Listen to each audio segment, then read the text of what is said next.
जय श्री सत्यनारायण स्वामी की जय हो।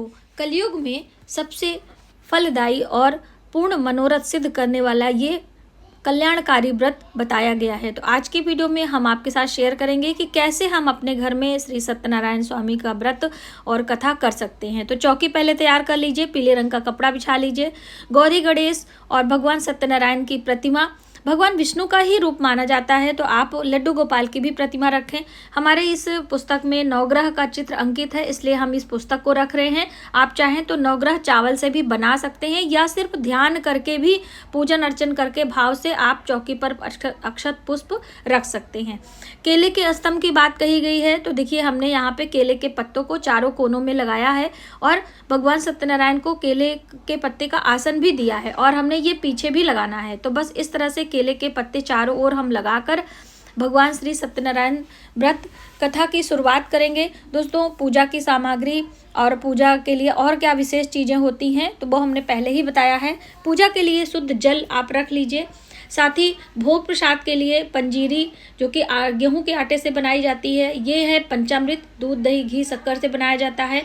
और यहाँ पर कुछ विशेष सामग्री पूजा के लिए हैं, जनेऊ आदि। और ये है कलश के अंदर डालने के लिए कुछ विशेष चीज़ें। तो ये देखिए हल्दी, सुपारी और हरी इलायची, कुछ चीज़ों के साथ में हम इसके अंदर मैंने पहले से ही डाला है, आपको मैं दिखा दे रही हूँ कि ये सभी चीज़ें आप डालकर एक कलश तैयार कर लीजिए मौली के धागे बांधकर, और आटे से चौक पूरते हुए आपको बनाना है। ये है सत्यनारायण व्रत कथा की पुस्तक है। इसमें 5 अध्याय है, 5 अध्याय आपको सुनना है। उसके बाद आप अपने घर में अगियारी आदि करके, ये देखिए जब भी कथा सुनेंगे तो हाथ में पुष्प लेंगे। हर कथा के बाद आपको पुष्प भगवान के चरणों में रखना है। संकल्प लेने की भी विधि क्या है, तो देखिए हाथ में अक्षत पुष्प और दक्षिणा लेकर भगवान श्री सत्यनारायण स्वामी के सामने आपको व्रत कथा सुनने का संकल्प लेना है। जितने भी व्रत कथा आप सुन रहे हैं, 32 पूर्णिमा करेंगे या फिर आप 11 करेंगे, 21 करेंगे, इस तरह से अब चंदन की तैयारी कर लीजिए। ये हमने अष्टगंध तिलक लिया है, यहाँ पर हल्दी कुमकुम का भी तिलक आप लगा सकते हैं। सिंदूर भगवान गणेश के लिए रखना चाहिए। तो ये चौघड़िया में चंदन रखा हुआ है, लेकिन जब हम घोल देते हैं चंदन तो वो फिर अशुद्ध हो जाता है, यानी पुराना हो जाता है। पुराना चंदन देवी देवताओं को नहीं लगाना चाहिए। तो बस इस तरह से सभी चीज़ों को शुद्ध करते हुए, स्वयं पर शुद्धिकरण करते हुए आपको पूजा की शुरुआत करनी है। देखिए सत्यनारायण स्वामी व्रत कथा में शंख का बड़ा महत्व होता है। जब भी एक अध्याय समाप्त होता है तो शंख की ध्वनि की जाती है। तो आप शंख पूजा में ज़रूर रखें। यदि आपको बजाने आता है तो आप स्वयं से बजा भी सकते हैं। दोस्तों, हमें शंख बजाने नहीं आता, इसलिए मैंने यहाँ पर रख कर सिर्फ ध्यान किया है और ईश्वर का ध्यान करते हुए, घंटी की ध्वनि करते हुए पूजा की शुरुआत करेंगे। पूजा की सामग्री आप पहले वीडियो में ज़रूर देखें, जिससे आपको आसानी होगी, और क्षमा प्रार्थना करते हुए पूजा की शुरुआत करेंगे। तो देखिए जब भी पूजा की शुरुआत होती है, दीप पूजन से होती है, कलश पूजन से होती है। तो सबसे पहले हम दीप प्रज्वलित करेंगे। हमने यहाँ पे घी के दिए लगाए हैं, आप तिल के तेल का भी लगा सकते हैं, लेकिन शुद्ध घी का दीपक सबसे अच्छा और शुभ माना जाता है। और इसी के साथ में हम दीप और धूप भी जला लेंगे। तो आप देख सकते हैं, और सभी चीज़ों को अरेंज कर लीजिए, क्योंकि पूजा में एक बार आप बैठ जाएंगे तो बार बार उठना नहीं चाहिए। ठीक है, तो बस इस बात का हमें ध्यान रखना है। आपके घर के और परिवार के लोग हों, सभी को आप पूजा में बैठा लीजिए, कथा में बैठा लीजिए, क्योंकि बंधु बांधवों के साथ में पूजा कथा सुनने की बात कही गई है। ठीक है, अब ये देखिए इस तरह से आपको पूजा की शुरुआत करनी है। सामने एक पात्र आपको अवश्य रखना है, जिसमें हम जल घुमाकर वो सारे जल उसमें डालते हैं।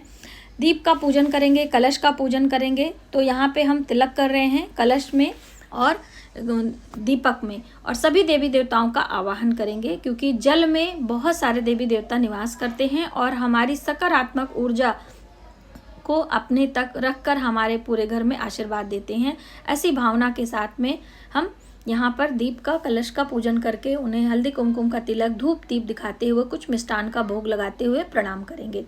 अब देखिए यहाँ पर उसके बाद हम गणेश देवता की पूजन करेंगे। सभी को स्नान कराने का भाव करेंगे और मौली के धागे से वस्त्र के रूप में देवी देवताओं को समर्पित करेंगे। उसके बाद आपको तिलक लगाना है, और तिलक सभी को आप लगा सकते हो, और अक्षत, कुमकुम, क्योंकि गणेश जी को आप कुमकुम का भी तिलक, सिंदूर का भी तिलक, हल्दी का भी तिलक, सभी का तिलक भगवान गणेश को लगता है और गौरी जी को भी लगता है। तो बस इस तरह से आप तिलक करते हुए यहाँ पर अक्षत हम चढ़ाएंगे और उसके बाद जनेऊ अर्पित करेंगे। तो देखिए जनेऊ हमेशा हल्दी लगाकर चढ़ाई जाती है, तो इस तरह से जनेऊ चढ़ाएं। एक जनेऊ भगवान विष्णु को और एक जनेऊ भगवान गणेश को। पुष्प अर्पित कर दीजिए, माला आपके पास है। दूर्बा भगवान गणेश को बहुत ही प्रिय है, तो दूर्बा भी हम अर्पित करेंगे। सभी चीज़ें समर्पण की भावना से, जैसे कि दूर्बा समर्पयामि, अक्षतम समर्पयामि, जनेऊ समर्पयामि, इस तरह से आपको भोग प्रसाद भी लगा देना है। ठीक है, अब यहाँ पर भगवान गौरी गणेश की पूजा संपन्न हुई। धूप दीप दिखाते हुए प्रणाम करेंगे। अब आगे आपको बारी बारी सभी देवी देवताओं की पूजा करना है। ठीक है, और यहाँ पर गौरी जी को हमने कुछ श्रृंगार की चीज़ें ली हैं, जैसे कि चूड़ी है, बिंदी है, सिंदूर है, तो ये भी हम पास में रख देंगे। देखिए श्रृंगार सौभाग्य बढ़ाता है, इसलिए हर चीज़ में आपको श्रृंगार जरूर चढ़ाना है और दक्षिणा भी चढ़ाते रहना है। भोग प्रसाद के बाद हम दक्षिणा चढ़ा देंगे।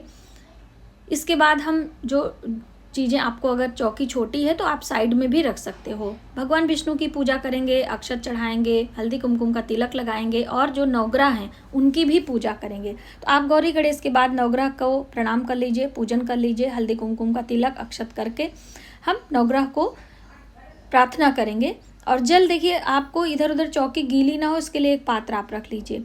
भगवान विष्णु को पीला कपड़ा बहुत ही प्रिय है, इसलिए चौकी पर भी हमने पीले रंग का वस्त्र बिछाया है और भगवान जी को भी पीले रंग का वस्त्र अर्पित करेंगे।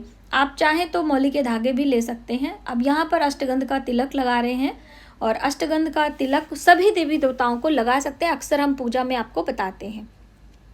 हल्दी का भी तिलक आपको लगाना चाहिए, तो यहाँ पर हम हल्दी हल्का सा पानी से घोल कर हम लगाएंगे। यहाँ हल्दी का भी विशेष महत्व होता है।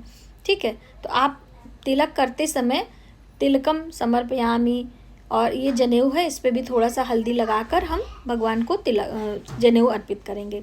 पुष्पों की माला में पीले पुष्पों की माला, जो भी आपके पास हो आप पुष्पों की माला समर्पित कर सकते हो। देवी देवताओं को हम पुष्प भाव से अर्पित करते हैं। निवेदन हमेशा जब भोग लगाते हैं तो निवेदन करते हैं।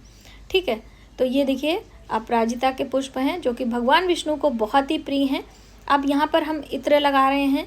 तो देखिए आप अपने भाव से जितनी भी चीज़ें भगवान को अर्पित करते हैं वो आपके जीवन में ही सौभाग्य को बढ़ाती हैं। हल्दी की गांठ है जो कि हमारे घर के लिए शुभता प्रदान करती है। अब यहाँ पर भोग अर्पित करेंगे, जो पंचामृत है वो हम भोग लगाएंगे। तो बहुत सारे लोग पूछते हैं कि भोग कब लगाना चाहिए। तो देखिए जब आप देवी देवताओं को स्नान और पुष्प आदि से श्रृंगार कर लेते हैं, चंदन टीका करने के बाद आपको भोग लगा देना चाहिए। पंजीरी का भोग है, तुलसी दल के बिना भगवान विष्णु का भोग अधूरा रहता है, इसलिए तुलसी पत्र अवश्य इस्तेमाल करें। तो यहाँ पे तुलसी पत्र हम इसमें भी डाल दे रहे हैं, इसीलिए मैंने गणेश भगवान का भोग अलग रखा हुआ था, क्योंकि भगवान गणेश के भोग में तुलसी पत्र इस्तेमाल नहीं करते हैं। ठीक है, भगवान विष्णु को भाव से निवेदन करेंगे और निवेदन की भावना से आप भोग लगाकर यहाँ साइड में रख सकते हैं। उसके बाद जल जरूर घुमाएं, प्रार्थना करें। जल घुमाने के बाद देखिए जब भी भोग लगता है तो आप जल अवश्य लें, बिना जल के भोग ग्रहण नहीं करते हैं देवी देवता। और जितने भी फल हैं, 5 प्रकार के फल आपने लिए हैं, मिठाइयाँ हैं अलग से आपने लिया है, वो सभी हम यहाँ पर देवी को देवता को समर्पित करेंगे, निवेदन करेंगे। इस तरह से आपके यहाँ पर पूजा लगभग संपन्न हो जाती है। पूजा के बाद तांबूल चढ़ाया जाता है, जिसमें कि लौंग, इलायची, पान, सुपारी इस तरह से होता है। तो आप चाहें तो अलग अलग देवताओं को चढ़ा सकते हैं, आप चाहें तो सिर्फ विष्णु भगवान को चढ़ा सकते हैं। और अलग देवताओं को सिर्फ लौंग इलायची भी आप चढ़ा सकते हैं। थोड़ा सा कैमरे को सामने करेंगे जिससे आपको देवी देवताओं की प्रतिमा दिखाई पड़े। तो ये देखिए यहाँ पे लौंग इलायची हम चढ़ा दे रहे हैं और अब हम दक्षिणा चढ़ाएंगे। ठीक है, और इसके बाद सबसे महत्वपूर्ण कि जब हम पुरोहित के बिना काम करते हैं तो उनके लिए दक्षिणा पहले आपको अलग से रख लेनी है।